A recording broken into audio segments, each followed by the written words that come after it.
man who has been at the receiving end and the center of all this controversy around Delhi's liquor policy, Deputy Chief Minister Manish Sisodia, has hit back and laughed off the BJP sting and the allegations that came with it. Sisodia claimed that BJP is using CBI and ED to conspire against him.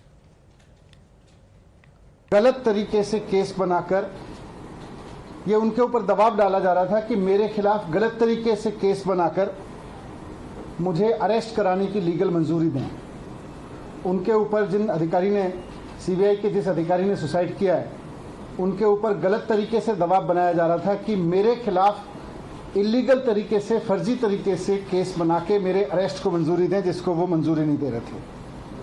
उनके ऊपर इतना दबाव था कि वो मानसिक दबाव में आ गए और उन्होंने सुसाइड कर लिया। ये बहुत दुखद घटना है कि सीबीआई के एक अधिकारी को, जिसको दिख रहा था कि पूरा का पूरा मामला फर्जी है, उसके ऊपर इतना दबाव बनाया गया गलत काम करने के लिए कि उसको आत्महत्या करने पर मजबूर होना पड़ा।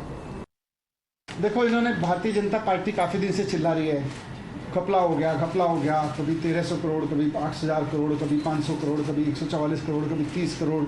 फिर सीबीआई से इन्होंने एफआईआर कराई तो सीबीआई ने भी ढूंढ ढांड के दूर से कहीं से स्ट्रेच करके दो कंपनियों के बीच की किसी वाइट डीलिंग को ज़बरदस्ती मेरे ऊपर थोपने की कोशिश की, वो भी सोर्सेज के हवाले से तो एफआईआर में लिखा।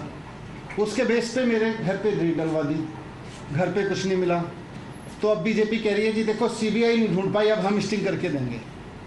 फिर वो कोई सड़क पे चौराहे पे खड़े होकर किसी को गाड़ी पे बिठा के कुछ कहते हैं, उसके कोई सवाल जवाब करते हैं। वो स्टिंग है, मजाक है। तो ऐसे स्टिंग मेरे पास भी है, मैं भी दे दूंगा कल बहुत सारे, फिर आप उसको भी चलाना।